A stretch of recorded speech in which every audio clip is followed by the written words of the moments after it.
does 2016 hold for the customer support profession? We will be tweeting at the hashtag SOP16. And if you have any questions as we go through it, you can add them in the GoToWebinar panel on the right or tweet at that hashtag. We love to hear from you, so please do get involved. We want to make this as interactive as possible. And we've got definitely one expert in the room here. This is Jamie. I'll introduce myself first. Now. My name is Sarah Chambers, and I'm Director of Support at Kayako. You can always tweet me at Sarah Lee Yoga. I'm Jamie Edwards. I'm a co-founder of Kayako. I wouldn't call myself an expert. I think I'm sat next to the one expert in the room. I've been supporting customers and building customer support software for many, many years. And I'm really looking forward to gazing into our crystal ball for 2016. Yeah, it's been some really exciting research that we've done. Just to tell you a little bit more about us, Kayako, we are a customer support platform, and we help businesses get better at delivering amazing customer service. We're used by 35,000 organizations and to deliver support to millions of customers worldwide. You can sign up for your 30-day free trial at kayako.com. If you have any questions about us, you can always reach us on Twitter as well or through kayako.com. If you're interested in learning more about the research report that we will be speaking on today, you can go to learn.kayako.com/State of the Profession 2016 and download the full report. There's tons of graphs and more data in there, so definitely recommend checking it out. Yeah, we'll send that out after the webinar as well, so don't worry too much about copying down that link. All right, let's get started. So the State of the Profession report for 2016 is packed full of interesting insights, and it was really hard work. Pulling out our favourite ones to talk about in this webinar, but we think we've done a good job. We'll be covering burnout, customer retention and how that's becoming an increasing business priority, customer effort and what is customer effort and how businesses are prioritising minimising that, and what to do about multi-channel support and how to do it better. Yeah, great. So let's get started talking a little bit about burnout. So while we were talking to the customer support professionals who replied to our questions, they had talked a lot about how burnout is going to become more of an issue, that they were seeing it already. One of our stats that we found was that support employees are, on average, 6.8% less satisfied with their job than when they started working there. That's a shame. Which is, yeah, That's definitely you want to get more satisfied with your job, exactly. not less. And other things like 73% of support professionals found that managing time and workload was the most challenging aspects of their job. And finally, 45% of support professionals found maintaining or improving team morale to be a challenge. Doesn't make for good reading, does it? No, it's kind of depressing. I know everything's stacked against people in customer-facing roles. Their job is getting harder. It's getting a lot more taxing, which is going to increase burnout unless the businesses do prioritize having things in place to mitigate burnout, create a good work environment, and support their support teams. Yeah, definitely. What do you think? It sounds like multi-channel is one of the things that contribute to this burnout. How do you think that's impacting support employees? Yeah, certainly. I think multi-channel support and the increasing multi-channelness of support is contributing a lot to the mental burnout of customer support agents, customer advocates. And I think that's for a few reasons. Literally the amount of channel switching that a support agent needs to do. And that isn't just switching between apps, social networks, platforms, whatever they may be using to communicate with their customers, but also switching the context, the personality, the tone they're talking to their customers in. It's very, very different supporting a customer over Twitter and having a conversation there as it is by email, which would tend to be longer form, different tone and personality. And if you're switching these channels and contexts every 15 minutes or so, that's going to get tiring. Yeah, it gets your brain spinning in a whole bunch of different directions. Recipe for brain frazzle. Yeah. And I think it makes it more difficult to find a rhythm. And rhythm is so important throughout the workday, throughout your on-the-floor sessions, your support sessions, whatever they may be. That's so important to mitigating burnout. And if you don't have that rhythm, it's just going to be an uphill struggle. Yeah, absolutely. I think there's this was a really common theme in some 2016 predictions we did. So we asked a number of professionals in the industry, managers, support agents, people from sales, customer success, all kinds, what they predict for 2016. And burnout and preventing burnout and the importance of doing that was one of the biggest themes which came out. So it's really interesting how everyone is in tune with this. Yeah, absolutely. And I think the other side that constantly comes up when I talk to people who work in support is the emotional side of burnout as well. Because customers are expecting a lot more, they tend to get quite frustrated very easily because they're switching channels as well. And so support agents have to be able to deal with that and have a lot of self-care in place, so taking care of themselves as well. Taking care of themselves. Yeah, so I mean, I guess we were talking about mental burnout at the start, and I call that empathy burnout. You've only got a limited supply of empathy in a day. There's a great article on that on Forbes, I believe, where you have an empathy quota. I do remember that. Yeah. So if you used up all your empathy quota during the day dealing with customers, and you go home, then what are you left? Yeah, your partner or your friends, and you say, "I don't want to hear about your problems anymore." That's what I did all day. They're getting the very worst of you. Yeah. But it's so true. It's mentally taxing, and supporting customers and empathizing with them is also emotionally taxing. Absolutely. Yeah. So. How would you? So. So I understand you're doing interesting things with our support team to counterbalance burnout. What are some of those things? Yeah, well, we're trying our very best because we have recognized that it's an issue for support professionals. One of my favorite things that we've started this year is 20% time. It's not necessarily always 20% depending on the load, but it gives... Average 20%. Average 20%. Average, yeah. But it gives our agents a chance to work on projects that are really close to their own skills and their own career growth. That's awesome. Yeah, so we've got people working on learning APIs, they're building dashboards, they're doing customer success initiatives, working with churn, all sorts of really interesting things, learning about Amazon Web Service, and the time that they get to take away from the floor means that they're better trained to help our customers, and they're better equipped for their own role.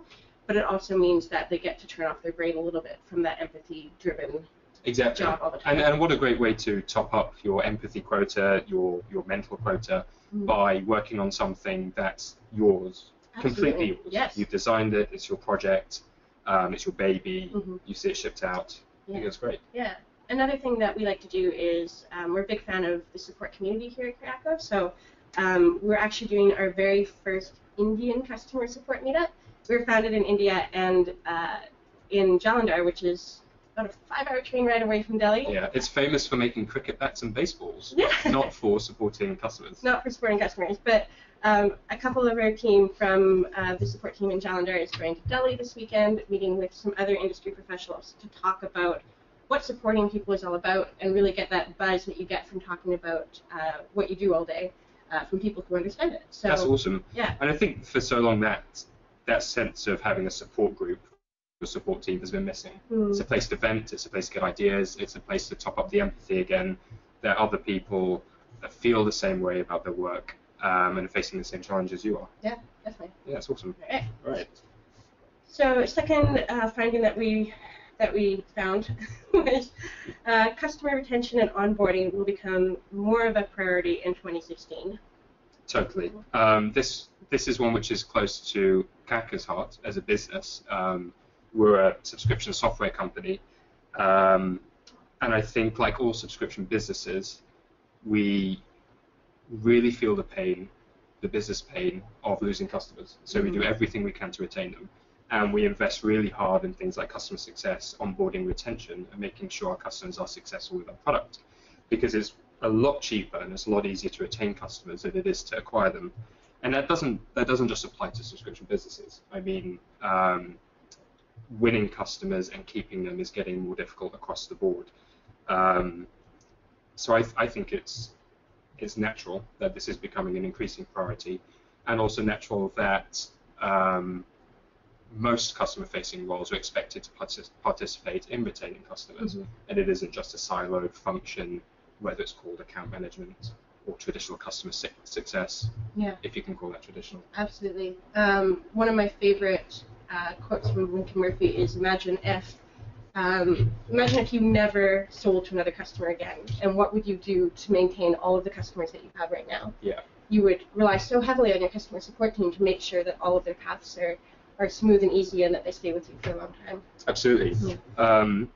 And I think this is great news for people who are looking to build a lifetime career in customer support. Absolutely. And it's great news because historically it's fair to say, and I think it's fair to say today, for the majority of commercially driven businesses, customer service, customer support is treated like a cost center. Absolutely. It's an efficiency center. It's something you don't want to spend money on, and every dollar you don't spend is considered a win. And all of the metrics and measurements and attitudes and the culture of the business and culture of support, when you take that business priority, the attitude shapes in such a negative way. Absolutely. But we're starting to see that reverse. Yeah, you're starting to see investments in C-suite level executives as well, having that chief customer officer position come in, whose entire role is to just unite the business around customer retention and customer loyalty and lifetime value. Definitely. So I did something interesting the other day. I typed in Chief Customer Officer into LinkedIn last week. Yeah. Hundreds and hundreds of results. I did the same thing 2 years ago, and I got barely any. I got the likes of Amazon and other really high-profile companies, Zappos maybe, who were really at the forefront of doing this. But that's great to see. Yeah, you can see that representation at the board level. So, yeah, wonderful. And great to hear for customer support people that there is that path if they do want to become people managers and move up. Exactly. They do have that career path. It's not just a stepping stone. Yeah, for sure. So the third one, the third insight was that customer effort will be prioritized over customer delight. This is one of my favorites because it's very, very nuanced. There's two questions there. What is customer effort and what is customer delight? And that depends completely on your business and your audience and the product you're selling. And I know there's oodles and oodles and oodles of articles out there about how to delight your customers, go the extra mile. But generally, I find that just isn't applicable in a generic sense. Right. And actually, one of the stats from the report was that 41% of customer support professionals found that delivering happiness wasn't even that challenging. That's interesting. It's not even that difficult. Of course we do that. We're friendly, we're happy, easy. That's step number one. And there's I think understanding the points at which your customers encounter friction or roadblocks and empowering your team to help the customer overcome them is going to be way more important than what people have traditionally referred to as delight. So I mean, one of the most common stories that gets wheeled out when we're talking about customer delight, I think it's Rackspace sending over some pizzas to a team who are waiting on Rackspace to turn around something technical. Or the customer that got off a plane and had a steak waiting for them. Absolutely. And I mean, these are great, really awesome. They're more PR. PR, exactly. You took the words out of my mouth. PR and marketing activities. You can talk about them, your customers will talk about them, it adds to your brand affinity and value for sure, but it's not scalable. No. And there's a lot to be said for meeting your customers' expectations and making sure their path to getting success with your product or your service or whatever it is a clear and smooth one. That's customer delight.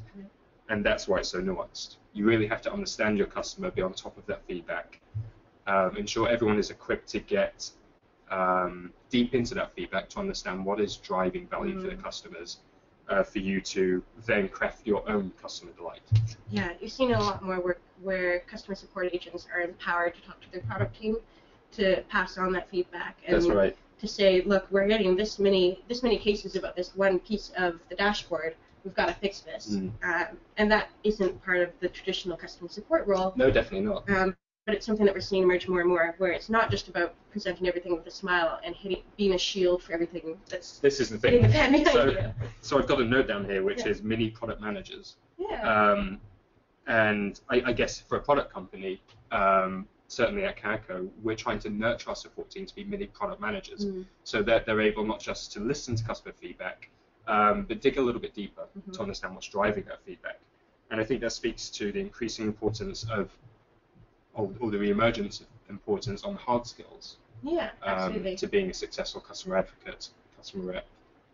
Making things as easy as possible and Yeah. engineering the experience so that even if something isn't that easy, you make it seem easy to the customer. Oh, all we have to do is I'm going to do this, this, and this, and then you're ready to go. And those aren't traditional skills, and they're something that are going to become even more important in 2016. Absolutely. Yeah. Great. So On to the next one. multi-channel support is on the horizon, and support needs to get ready. Oh boy, Yeah. this is like my nightmares. Your nightmares. Is this what keeps you up at night? Yeah. How do we roll out more channels? So I think, to an extent, I think most businesses, especially digital-first businesses or digitally connected businesses, they're already offering multi-channel support to their customers. But I think the how they're doing that is compromising their level of service. It's probably costing them more money and more heartache than it needs to, and it's probably resulting in a worse customer experience. Absolutely. Another really common theme we were able to pluck out of those 2016 predictions we did, which you can read in detail on our blog, was the importance of unifying these channels. So great, we're talking to our customers over Twitter, email, phone, live chat, but is the customer truly able to take that conversation over those channels seamlessly and or ensure are they getting 4 different answers over 4 different channels? All 4 different people, or even worse, 4 different people who aren't prepared or informed about what's gone on so far. I think one of the findings was that directors and VPs see this more of a challenge than customers or than agents do right now. That's interesting.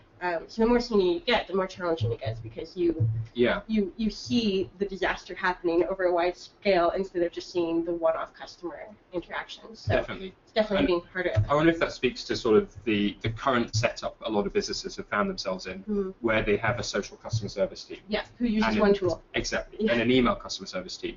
So I mean, of course, once you're in the trenches, you're not going to be able to step out and understand the pains of multi-channel customer support if you're stuck in one channel. And I guess that's why we see it's those directors, VPs, maybe managers who are able to take a more holistic look and see the pains of not unifying those channels. Yeah, absolutely. How do you think support teams can prepare for this kind of multi-channel experience that's coming to them? I think there's certainly things the individual can do to prepare and be a great customer advocate across any channels, but it has to start with the right business and operational setup. If you're going to build out your support team with the social customer service team, the email team, the phone team, then regardless of how good your customer advocates are, your customer reps are, you're not going to achieve that seamless, unified channel, cross-channel experience. Absolutely. You're just going to lead to more and more burnout. Exactly. Exactly. Okay. Just to wrap it all up before we get to questions, make sure you add those in either the GoToWebinar control panel or tweet us at #SOP16. What would be your 3 big tips to cope with all these upcoming changes? 3 big tips. Okay. You didn't prepare for this at all. This No. is totally just winging it. Completely dry. So I think, continuing what I was just saying, it's got to start with the business priority. Or more accurately, business buy-in. Getting business buy-in that this is important, whether it's investing in the team to avoid burnout, whether it's investing in your tools and applications and systems to make sure that you can read from the same page, speak from the same customer history, manage that conversation across multiple channels smoothly. In fact, there's a great blog post. I think it's the 3rd time I've promoted our blog, but I think I'm allowed to do that. Yeah, none of them are your own posts. So they're not my own posts, so that's fine. But someone from our team, James, he wrote a brilliant blog post. I think the title is on the lines of how to sell better customer service to your board. And that's about a 10-minute read, and it's full of great tips in terms of building the case for business buy-in, business investment in better customer service. I think number 2 would be investing in a team. So training, support, and most importantly, making sure you've got the operational setup to avoid or mitigate against burnout. So whether that's things like 20% time, better training for your managers to make sure your people management is on point, people are tuned into spotting burnout. Flexibility, great Exactly. time off policy, that kind of thing. Time off policy, solid vacation policy, making sure your team are taking vacation. I mean, that's important. And then lastly, the right tools, especially when it comes down to unifying your customers' data, their history, their conversations, their channels. You've got to have the right tools that are plugging into these channels, so that the agents, the advocates, they're equipped to deliver the best possible experience to the customer, regardless of how the conversation starts or where it starts. So, business buy-in, investing in teams, tools. Absolutely. 3 super important things to get ready for 2016. Yes. All right, questions. One of them is specific to Kayako, which, you know what, we're probably, to talk a little bit more about your needs, I'm just going to email you afterwards, just so that it's really specific for you. But and another question I had on Twitter, well, it wasn't really a question, but somebody brought up a good point. How do you, so often jumping into all of the multi-channels all of the time, having 7 different channels that you can't fully support very well is a mistake that people make. How do you balance the channels that you should have versus the channels that you're prepared to have or that you can support? So I think the end goal is being where your customer is and the channels most of your customers are on. But you have to balance that with reality. So I mean, if you are not set up operationally, if you don't have the right sort of culture or training to adopt and interact with customers over a particular channel, you probably shouldn't do it, and you probably should hold off a bit.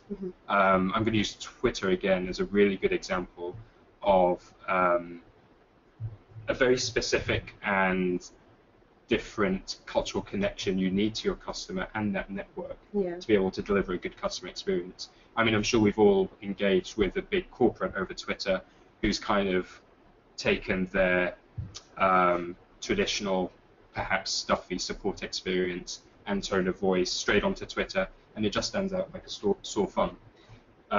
Conversely, I'm sure we're all aware of the corporates that have really been able to nail this.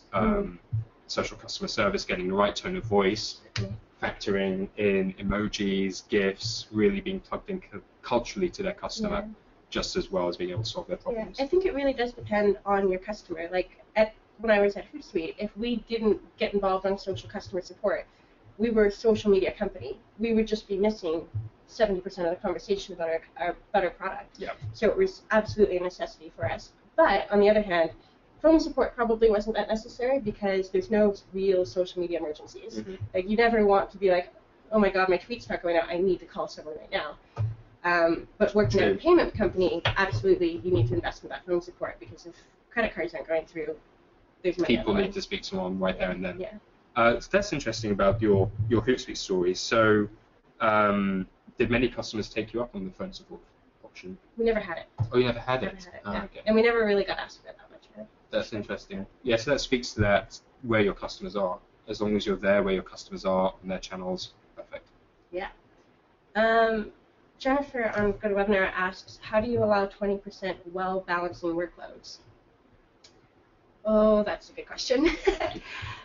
This is one Sarah's been working through for the last few months. Yeah, so it's been a very gradual process for us. It started off just like a couple hours here and there when we had less volume, when something happened that gave us an opportunity to step away from the help desk. That really gave us the opening, and actually we found as we were investing more time in these projects, things like self-service, things like better training, creating macros, that kind of thing, we actually found that it helped us be more efficient. And so after we've started this 20% time, our agents are actually answering more cases in less amount of time. So it's kind of like a feedback loop where starting off the 20% time with just a few hours eventually opened up the 20% time. Yes, yeah, exactly.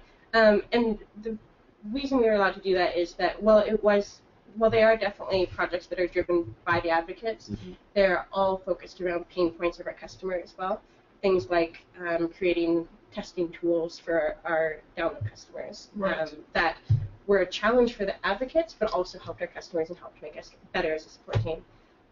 That's awesome. It was a little painful to begin with, definitely. I think what I really liked about the way you and the team approached that was finding that minimum viable first step, and it really was just opening up with a couple of hours. You don't need to go and start off with that Friday dedicated to your projects. I guess it becomes more difficult if you're starting off without 20% time and you've got a bigger team. And I'd suggest that one of the ways you can more easily get started with it is having a good handle on your metrics and your loading and understanding what your team and agent loading looks like. Yeah. And then you can plan how to start bringing in that 20% time, where it's going to fall. Actually, we've got a resource up on the Kayako blog called the Support Hiring Model Worksheet. Catchy title. But you basically plug in your metrics of how long it takes you to deal with cases now, how many you get, how many agents you have, how much you're expecting to grow over the next few months, and it calculates your efficiency and how many agents you actually need to hire in order to get to that 20% off. That's perfect. That is a really good resource. And I think one of our most popular. Yeah. And that's the fourth Kayako resource we've created. I'm going to cap it at 5, I promise. Yeah, fair enough. And then the last question we'll take is, what will be the challenge for Kayako in 2016? What's our biggest challenge? I guess that is a big question. I think for us, our biggest challenge is going to be multi-channel customer service. Yeah. So we do some Twitter support, we do some phone support. We're primarily email, chat, and chat, of course.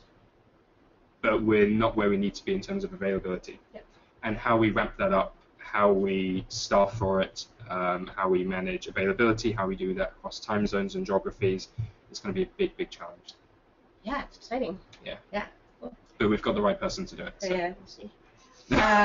So that's all of our questions. If you do have any more, please do get in touch with us on Twitter. You can also chat with our agents on Kayako.com. They love to talk about customer support too. And thanks so much. The recording will be emailed out to everyone in the next couple of days. And thank you again so much, and thanks, Tim. That was great. Thanks, everyone. Thanks for joining. Thank you, Sarah. Thank you. See you later. Bye.